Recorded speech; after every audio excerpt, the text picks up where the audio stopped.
अस्सलामुअलैकुम। Sports world में खुशामदीद। मैं हूं आपके साथ हिफ्ज़ा इम्तियाज़। तो नाज़रीन, PSL 10 के मुकाबले जारी हैं। कल हमने मैच देखा मुल्तान वर्सेस कोयटा का, और मुल्तान ने कैसा परफॉर्म किया कुछ समझ नहीं आया। 89 रन्स बनाए गए। सिर्फ रिजवान की जानिब से अपने जो रन्स हैं वो बढ़ाए जा रहे हैं, लेकिन एक जो टीम वर्क होता है हमें वो नज़र नहीं आया। कोई ज़्यादातर जो खिलाड़ी हैं वो डबल फिगर में दाखिल नहीं हो सके, और जब कोयटा खेलने आई तो 7 ओवर्स में ही उन्होंने जो मैच है वो ख़त्म कर दिया।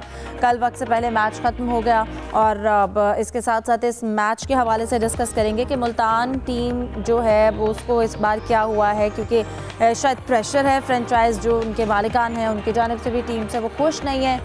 इसको डिस्कस करेंगे। इसके साथ साथ आज लाहौर और इस्लामाबाद कज़ाफ़ी स्टेडियम में मद्दे मुकाबिल होंगे, और कल लाहौर में कहा जा रहा था हमेशा से कि जिंदा दिलाने लाहौर हैं, वो रौनक लगा देते हैं जब वो स्टेडियम में आते हैं। तो शायद कल टीम के साथ साथ उनका भी इम्तिहान लेने के बारे में सोचा गया है, क्योंकि कल 2 मैचेस होंगे।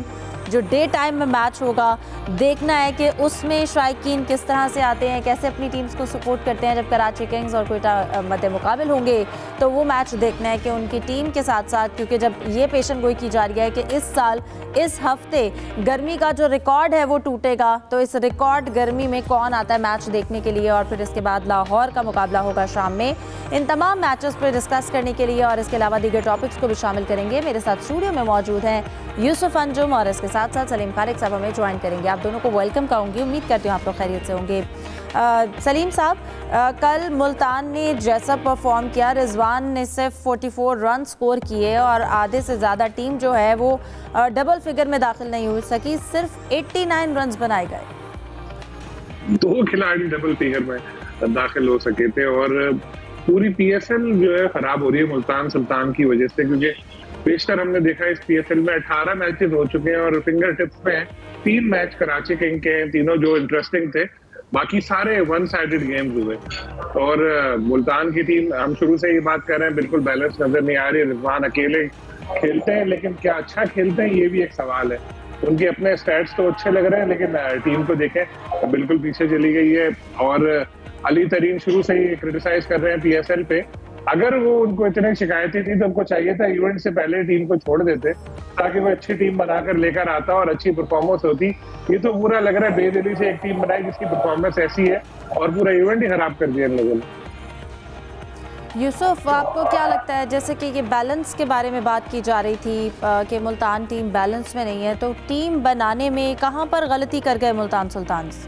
देखिए हिफ्ज़ा, कल का जो मैच था PSL का बोर्ड तरीन मैच कहा जा सकता है। इससे बड़ा बुरा मैच हमने अभी तक नहीं देखा।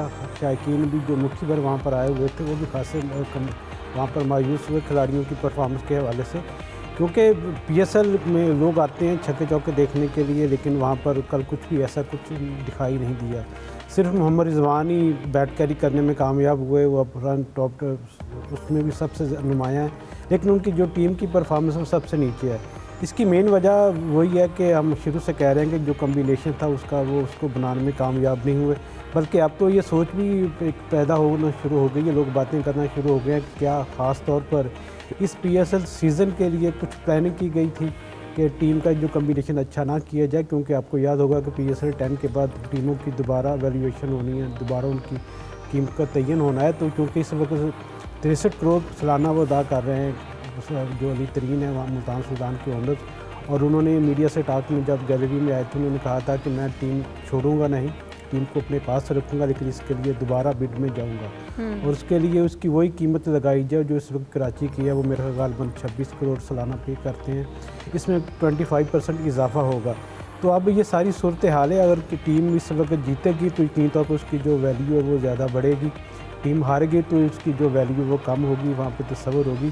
तो ऐसी बातें हो रही हैं, लेकिन अभी इसकी कंफर्मेशन नहीं है क्या ऐसी चीज़ें वाकई होनी सोची गई थी या पहले की गई थी।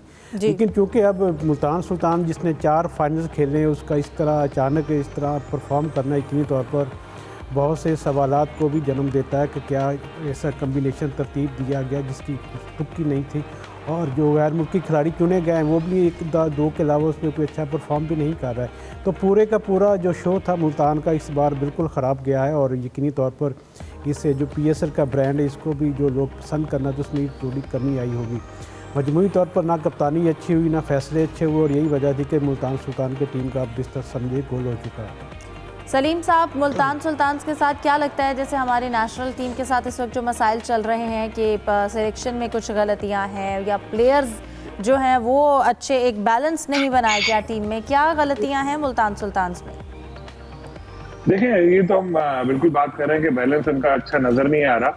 रिजवान का सारी टीम पर बहुत ज्यादा डोमिनेट कर रहे हैं, अपने ही पसंद के खिलाड़ी को खिला रहे हैं। अगर आप स्क्वाड देख लें तो कुछ प्लेयर्स हैं जो उनके फेवरेट हैं वो खेल रहे हैं और वो परफॉर्म भी नहीं कर रहे, और कई ऐसे प्लेयर्स हैं जिनको मौका बिल्कुल नहीं मिल रहा, जिन पर लोग सवाल भी उठा रहे हैं। और रिजवान की परफॉर्मेंस अगर ऑन पेपर हम देखें तो सबसे आगे नजर आ रहे होंगे वो, लेकिन टीम कहाँ है ये देखना चाहिए। मसला सारा ये है कि PSL में हमें ये चीज नजर आ रही है कि जो कैप्टन बना है उसने अपनी चलाई है, चाहे वो बाबर आजम हो, सऊद शकील हो, रिजवान हो। इन लोगों की T20 टीम में शायद जगह ना बने, लेकिन अपने नामों पर ये खेले। कोयटा की मजबूरी थी, उनके पास कोई था नहीं, और ये तीनों टेस्ट क्रिकेट के तो अच्छे हैं, वनडे में भी चल सकते हैं, लेकिन T20 मटेरियल ये नहीं है। लेकिन चूंकि कैप्टन थे तो इन्होंने सबने ओपनिंग भी की, और ओपनिंग के चक्कर में अपनी अपनी टीमों के साथ गलत किया। वो कि कोयटा की टीम जीत रही है, लेकिन कोयटा को जितवा रहे हैं उनके बॉलर। बैटिंग से ज्यादा बॉलर्स का उसमें अहम किरदार है। आप कहेंगे कल देखें तो जल्दी उन्होंने चेस कर लिए। तो देखिए, सऊद शकील, रिजवान और बाबर, इन तीनों के बारे में मैं आपको इसका बताऊं कि इन तीनों का ये है, जब स्कोर बोर्ड पे कम रन चेस करने होंगे ना, 110, 115, तो ये लोग बड़े इत्मीनान से खेलेंगे और टीम को जितवा देंगे। जहां 190, 200, 220 चेस कर रहे हैं तो ये प्रेशर में आएंगे, शुरू से ही रन रेट इनको कैरी करना होगा 10-12 का, फिर ये या तो स्लो खेलेंगे या आउट होंगे, या ये खुद स्लो खेलेंगे, दूसरे प्लेयर आउट होंगे और टीम दबाव का शिकार होगी।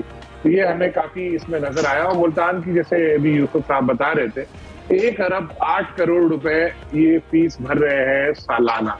लेकिन क्या ये पहले साल भरी है? हर साल भर रहे हैं कई सालों से।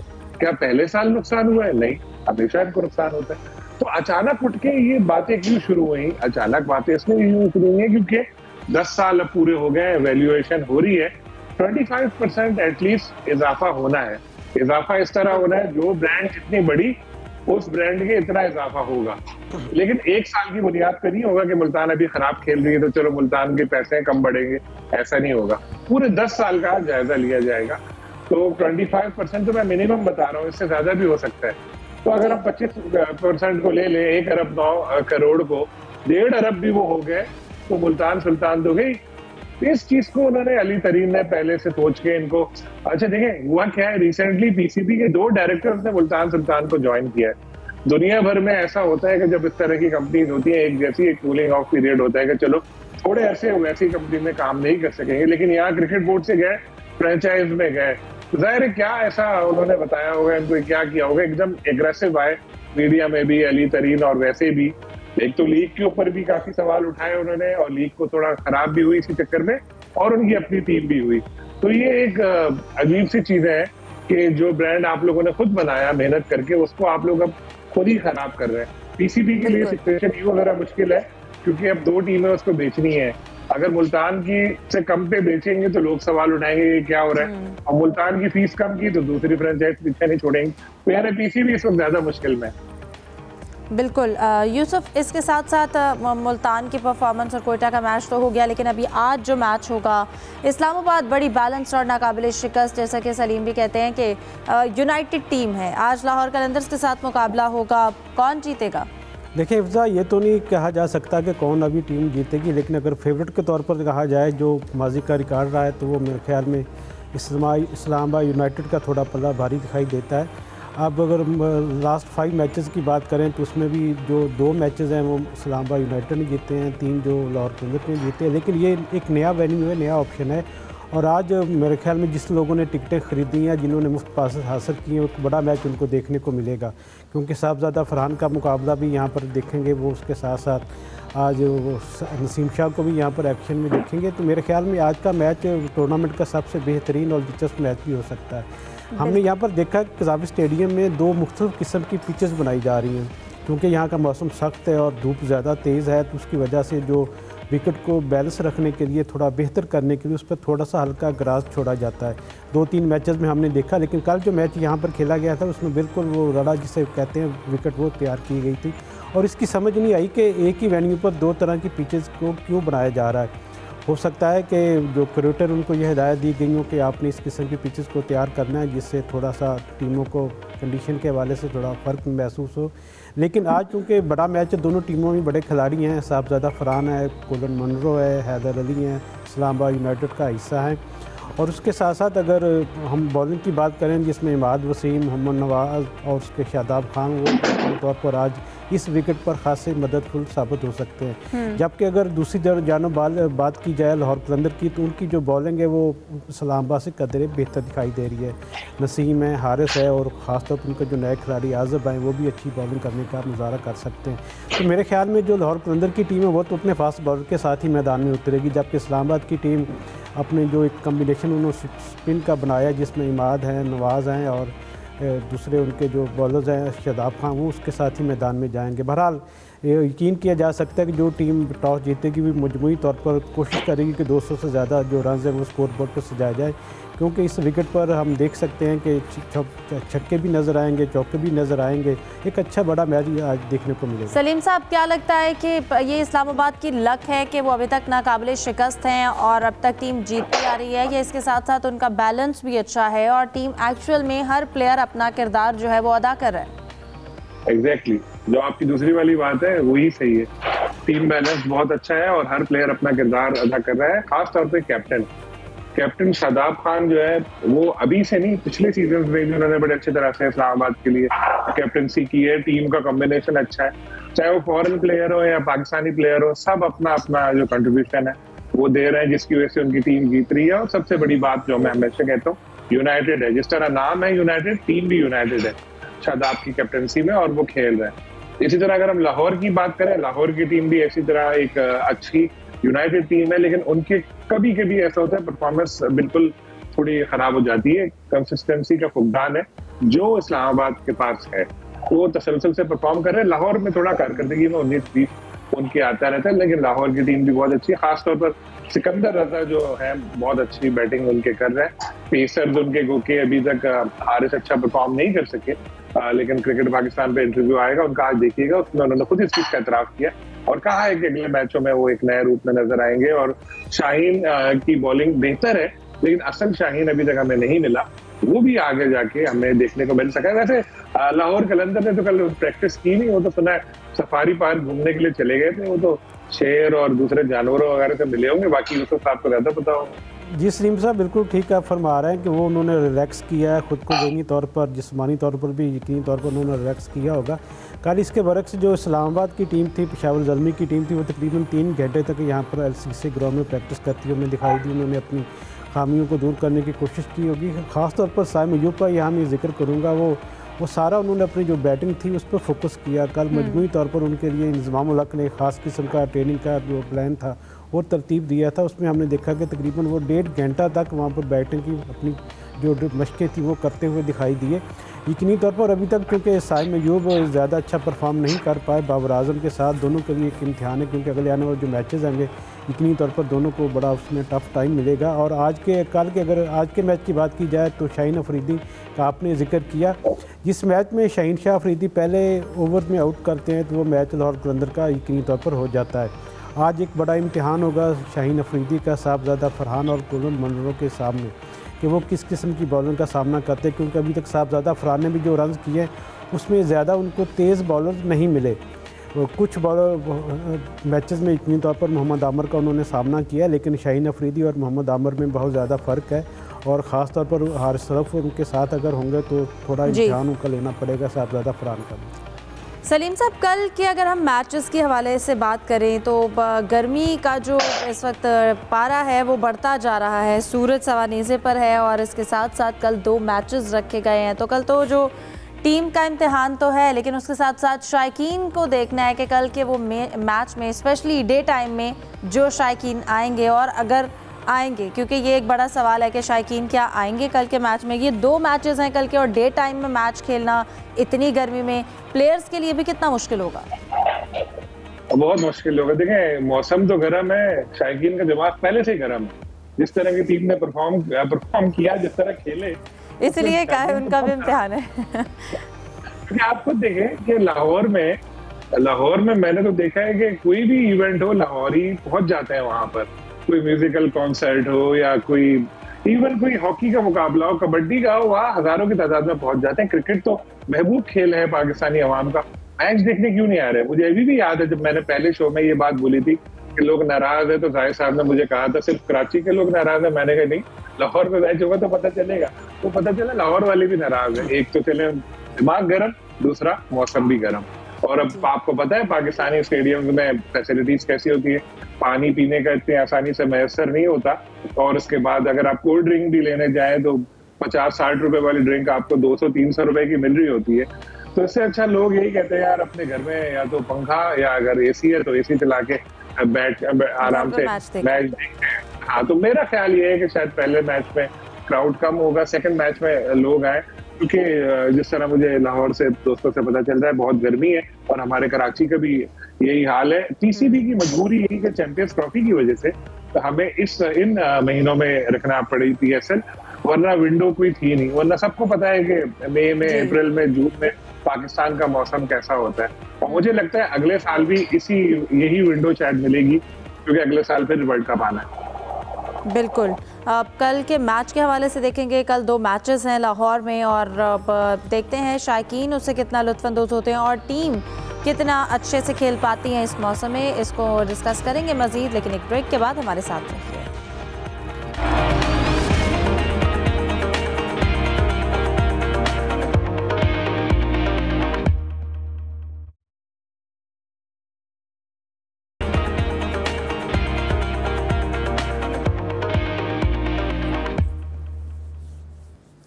ब्रेक के बाद खुशामदीद। तो यूसुफ, फिर हम कज़ाफ़ी स्टेडियम बनाते हुए छत डालना भूल गए, तो क्या लगता है कल लोग फिर सनबाथ लेने आएंगे मैच के साथ साथ?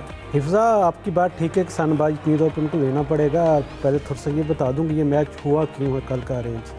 आपको याद होगा कि कुछ टेक्निकल इश्यूज़ की वजह से हम 2 मैचेस शिफ्ट किए गए थे। 2 मैच खेलना पड़ रहे हैं। ये मैच एक्चुअली था मुल्तान में, कराची और मुल्तान के दरमियान। ये मैच वहाँ पर दोपहर में 3 बजे शुरू होना था और दूसरा मैच लाहौर में, यहाँ पर लाहौर कलंदर और कोयटा के दरमियान पहले से तय था। तो अब ये मजबूरी के आलम में ये मैच यहाँ पर कल रखा गया है, क्योंकि डबल हेडर इसी पर होगा। और इसमें खुशखबरी भी है लोगों के लिए कि जिनके पास मैच का टिकट है कल रात वाले मैच का, वो दोपहर को आ सकते हैं वहाँ पर। और क्योंकि छत नहीं है, पहले ये था कि पीसीबी ने सोचा कि इस पर शामियाने वगैरह डाल दें, चलो लोगों को बैठने के लिए ज़रा सहूलत हो जाएगी। फिर पीसीबी ने कहा चलें सनबाथ, लेकिन वो यकीनी तौर पर उन्होंने कहा कि ऐसा अब मुमकिन नहीं हो पा रहा। तो अब उन्होंने एक मेडिकल एडवाइजरी जारी की है। उन्होंने कहा है कि जी आपके लिए ठंडे कूलर का इंतज़ाम किया गया, पानी दस्तयाब होगा, लेमिनेटेड का पानी वहाँ पर इस्तेमाल किया जा सकता है। और छतरियाँ लेकर आएँ साथ, अपने टोपियाँ लेकर आएँ, कैप लेकर आएँ, इनकी ऐसी चीज़ें लेकर आएँ जिससे आपको जो पहले अलाउ नहीं की गई थी, क्योंकि गर्मी बहुत ज़्यादा है। ऊपर से भी गर्मी और जो कुर्सियाँ यकीनी तौर पर वो भी बहुत ज़्यादा गर्म है, क्योंकि वो प्लास्टिक की बनी हुई है। तो बड़ा इम्तिहान है। आपने अच्छा लफ्ज़ इस्तेमाल किया कि सनबाथ कल लाहौरियों को लेना पड़ेगा। और मुझे नहीं लगता कि लाहौरी इतने ज़्यादा उनके में जज्बा होगा कि वो आएंगे इस मैच को देखने के लिए, क्योंकि कराची की स्पोर्ट के लिए इतनी तो लाहौर में कम लोग मौजूद हैं, मौजूद ज़रूर हैं, लेकिन मुल्तान सुल्तान की परफॉर्मेंस काबिल नहीं है कि लोग उसको देखने के लिए आएँ। तो मेरे ख्याल में बहुत कम तादाद होगी जो इस सनबाथ लेने के लिए वहाँ पर पहुँचेगी कज़ाफ़ी स्टेडियम में। और अपनी एडवाइज़री में पीसीबी ने एक जो ब्लॉकर क्रीम है उसका भी जिक्र किया है कि आप ये भी इस्तेमाल करें। उसका नाम यहाँ पर मैं ले नहीं सकता, लेकिन पीसीबी ने कोशिश की है किसी न किसी तरीके से लोगों को थोड़ा रिलैक्स किया जाए, खुश किया जाए। और ये भी उन्होंने कहा है कि जो मुल्तान वाले मैच के टिकट थे उनको वापस किए जाएंगे, जबकि जो लाहौर वाले मैच वो एक ही टिकट में 2 मज़े ले सकेंगे कल। इसके बावजूद हो सकता है कि आवाम की तरफ से कोई एडवाइज़री शुक्रिया की जारी ना की जाए इतने अच्छे मशवरों पे पीसीबी के। अगर इतने अच्छे मशवरों के बाद जब रेनोवेशन डालते वक्त करते वक्त अगर थोड़ा सा छत का ख्याल रखा जाता है, क्योंकि पाकिस्तान में वैसे भी जो अब एक हम विंटर्स की अगर बात की जाए तो उनमें भी उतनी सर्दी नहीं पड़ती है, तो उसके बावजूद गर्मियों में इतना सख्त इम्तिहान यकीनन शायकीन कल मैं देखना चाहूँगी कौन आता है मैच देखने। पर्सनली तौर पर जाकर उसे पूछना चाहूँगी कितना पसंद है आपको ये मैच जिसकी वजह से आप पहुँचे यहाँ पर मैच देखने। बहरहाल मैचेस चलेंगे, कल के दोनों मैचेस के हवाले से भी हम बात करेंगे। सलीम साहब, हम अगर डोमेस्टिक की अगर इस वक्त बात कर ली जाए, डोमेस्टिक क्रिकेट में चेंजेस के हवाले से आपने इस पर लिखा भी है, तो ये जो जिस तरह से अब चेंजेस लाए जा रहे हैं, आपको क्या लगता है इसका कितना फ़ायदा या नुकसान हो सकता है? पहले तो मैं ये बोलूँगी, आपने क्या आज खाकर आए हैं, आपने ऐसे ऐसे जुमले आज बोले हैं कि आज जो सोशल मीडिया पोस्ट होनी है वो सारी आपकी होनी है। मैंने अभी थोड़ा सा कंट्रोल रखा है। नहीं, काफी बोला। आप देखिए, यूसुफ साहब की बात को मैं आगे बढ़ाता हूँ। पीसीबी ने शुक्र है एडवाइजरी में ये नहीं कहा कि आप लोग एयर कंडीशन अपने साथ लेकर आए, आप लोग अपने साथ बर्फ लेकर आए, आप लोग अभी क्या क्या लेकर आए। क्रीम का भी बता दिया, तो बोलते थे फ्री में दे देते, क्रीम में बांट देते, क्या करें। ऐसे अच्छा ये भी कह सकते थे कि कल सनब्लॉक भी फ्री मिलेगा। ऐसे थोड़ी होता है आप। लेकिन खैर, मुल्तान से मैच जो शिफ्ट हुआ, मुल्तान में भी कौन सी बर्फ पड़ रही है, मुल्तान भी करीबी तो है लाहौर के। मौसम रहना ही ऐसे, और आगे और मजीद सख्त मौसम आना है जो बकी मैचेस होने हैं। तो इसमें यही अच्छा है कि रात वाले कराएं, उसमें निस्बतन बेहतर मौसम होगा। लेकिन इधर मजबूरी यह आई कि क्योंकि इंडियन जो थे उनको वापस भेजा था, तो वो नेवी की जो 2 किट थी वो 1 किट शायद अब इस्तेमाल हो रही है, तो 1 किट एक ही वेन्यू पे हो सकती है। शायद इसलिए पीसीबी की भी मजबूरी थी इसको यहाँ पर। बिल्कुल ठीक है, मजबूरन मैच शिफ्ट करने पड़े और उसकी वजह से इस तरह की जो मैच को फिक्स करना ज़रूरी था इस टाइम पर। बहरहाल हम डोमेस्टिक इशू को कंटिन्यू करेंगे, एक ब्रेक के बाद हमारे साथ रहिएगा। Welcome back. सलीम साहब, आपसे ब्रेक पर जाने से पहले सवाल किया था, डोमेस्टिक क्रिकेट के निज़ाम में एक बार फिर से तब्दीली के इशारे हैं, क्या कहेंगे आप? बिल्कुल, डोमेस्टिक क्रिकेट में भी हर बार हर चेयरमैन चेंज करता है। इस बार ये नई बात है कि एक ही चेयरमैन के दौर में दोबारा चेंज होने की बात हो रही है, क्योंकि 18 टीमें सुना है इनको 9 करने पे और जारी है। कमेटी बनाई गई थी पहले 6 रुकनी, जिसमें आकिब और वहाब रियाज के अलावा बाकी सारे नॉन क्रिकेटर थे, टेस्ट क्रिकेटर वगैरह नहीं उसमें। लेकिन अब उस कमेटी को बढ़ा दिया गया है आज, और उसमें जो रीजन्स के बाकी रीजन है उनके भी सब लोगों को शामिल कर लिया गया है कि ताकि मुशावरत को बढ़ाकर कोई डिसीजन लिया जाए। पीसीबी का ये कहना है, जो हुकाम है, कि इस वक्त का ना क्वांटिटी ज्यादा है, मैचेस टूर्नामेंट बहुत हो रहे हैं लेकिन क्वालिटी कम है।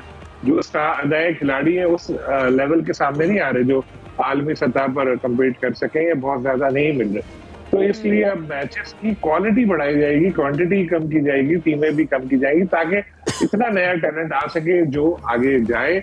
और इस वक्त जो इंटरेस्टिंग बात इसमें यह है कि जो अब्दुल्ला खुरम नियाजी डायरेक्टर डोमेस्टिक है, वो इस कमेटी में नहीं है। जीएम सीनियर जुनैद जिया है, वो भी इस कमेटी में नहीं है ना। डोमेस्टिक की कमेटी और डोमेस्टिक के जो टॉप ऑफिसर्स है वो नहीं है। ये वादे तौर पर अदम एतमाद है पीसीबी का इनके ऊपर। और सुना यह है कि शायद इनको हटाने पे भी गौर हो रहा था, लेकिन अब फिलहाल इनकी कुर्सियां बच गई।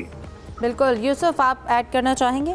देखिए, मैं सलीम साहब की बात को आगे बढ़ाऊंगा कि आज जो अपडेट उसके मुताबिक डोमेस्टिक जो कमेटी बनाई गई थी उसको मज़ीद इख्तियारात दे दिए गए हैं, उसमें तोसीक कर दी गई है। 8 नए अरकान उसका हिस्सा बनाएंगे, और जिसमें जो डोमेस्टिक को अब तक मामला देख रहे हैं खुरम नियाजी, वो भी उसमें शामिल किए गए हैं, जबकि जुनैद जिया को भी अब इसका हिस्सा बना लिया गया। इन दोनों से इनकी कमेटी मेंबरान की जो 5 रुकनी कमेटी थी उनकी मुलाकात शुरू में हुई थी, लेकिन बाद में उनसे कोई मुशावरत नहीं की गई थी। अब बाकायदा तौर पर यह फैसला किया गया कि ये दोनों जो मेंबरान हैं ये भी इस कमेटी का हिस्सा होंगे, क्योंकि ज़्यादा लोगों को इसमें इन्वॉल्व करने का मकसद ये है कि ज़्यादा से ज़्यादा अच्छी मुशावरत लेकर एक अच्छा ऐसा सिस्टम बनाया जाए जो सस्टेनेबल हो, और ये नहीं हो कि जो चेयरमैन है उसको चेंज करता रहा। जो हमारी क्रिकेट का बेड़ा गर्क हुआ उसकी बेन वजह भी हमारा डोमेस्टिक सिस्टम ही कहा जाता है, क्योंकि हर रोज़ हर साल तब्दीली की वजह से जो मामलात हैं वो ख़राब से ख़राब तर होते जा रहे हैं। जो चेयरमैन आता है जो अपनी तजावीज़ लेकर आता है, लेकिन अब ये फैसला किया गया है कि ऐसा सिस्टम बनाया जाए, जिस तरह हम इंडिया की मिसाल देते हैं तो उसी तरह का सिस्टम बनाया जा रहा है, जिससे जो हमारी डोमेस्टिक वो बेहतर होगी और जो खिलाड़ियों के तहफ़्फ़ुज़ात हैं वो भी दूर करने में मदद मिलेगी। सही। अच्छा सलीम साहब, इसके साथ साथ अगर हम पाकिस्तानी टीम के हवाले से बात कर ली जाए, पीएसएल से फ्री होने के बाद बांग्लादेश के साथ सीरीज़ है, आज उसका शेड्यूल भी सामने आया, लेकिन उसके साथ साथ एक सवाल और एक ऐसा पॉइंट जो हमने देखा है कि बड़ी वैकेंसी भी फ्री है पाकिस्तान की टीम के कोच के हवाले से, और यूनाइटेड के जो इस वक्त कोच हैं उनको कंसिडर किया जा रहा है, बड़े स्ट्रॉन्ग नॉमिनी हैं वो कोच के लिहाज से। तो आप माइक हसन के बारे में क्या कहेंगे? माइक हसन अच्छे कोच हैं और अपना काम अच्छी तरह कर रहे हैं, जो नजर आ रहा है इस्लामाबाद यूनाइटेड की परफॉर्मेंस से। और सिर्फ वो नहीं है, और भी कुछ नाम शामिल है। अजहर महमूद जो बॉलिंग कोच या नाइब कोच बनते हैं, उनको भी शौक हुआ है कि वो हेड कोच बने, और कुछ फॉरेन कोचेस से भी पीसीबी ने राब्ता किया है। लेकिन देखना ये होगा कि कबूल कौन करता है ऑफर, क्योंकि माइक हसन पहले मुस्तरद कर चुके हैं एक बार। इस तरह पीसीबी बुलाता है, लंबे मुआहदे करता है और 2 सीरीज बाद बाहर निकाल देता है, तो इससे जो कोचेज हैं वो भी ये सोचने पे मजबूर है फौरन कि यार इनकी बात सुनी भी जाए या नहीं सुनी जाए। तो ये एक इम्पोर्टेंट चीज होगी कि अगर पीसीबी किसी को शॉर्टलिस्ट कर रहा है, जाहिर उसने अप्लाई किया होगा तभी किया करेगा वो, तो उसके बाद फिर उसको रखे, टाइम दे पूरा। क्योंकि अगर जेसन गिलेस्पी और गैरी क्रिस्टन टीम के साथ होते रहते तो वो अब तक टीम को बेहतर बना चुके होते, लेकिन बदकिस्मती से कुछ पाकिस्तानी साबिक क्रिकेटर्स ने साजिश करके उनको हटवाया ताकि अपने आप को आगे लाया जाए। और उसके बाद देख लें टीम का क्या हाल हुआ कि अब बांग्लादेश की टीम आ रही है और अब हम लोग को दुआ करनी पड़ेगी काश ये सीरीज शायद हम लोग जीत जाए, वरना जो इस तरह से मुसलसल हारे जा रहे और लोग अब मैच देखना भी लोगों ने इसी वजह छोड़ दिया। बिल्कुल। तो आप क्योंकि प्रोग्राम का वक्त ख़त्म होने वाला है, तो यूसुफ जाते जाते बताएगा आज के मैच में लाहौर या इस्लामाबाद? मेरे ख्याल में इस्लामाबाद यूनाइटेड फेवरेट होगी। सलीम साहब? मैं एकसानियत से बचने के लिए लाहौर कलंदर के नाम देता हूं। चले ठीक है, यहाँ पर एक ये भी है, अगर एक ने एक टीम सेलेक्ट किया तो मैं उससे ऑपोजिट जाऊँगा। चले लेट्स सी कि आज के मैच में कौन सी टीम अच्छा परफॉर्म करती है और जीतती है। प्रोग्राम से दीजिए इजाज़त। तमाम पैनलिस्ट का शुक्रिया। अल्लाह हाफिज़।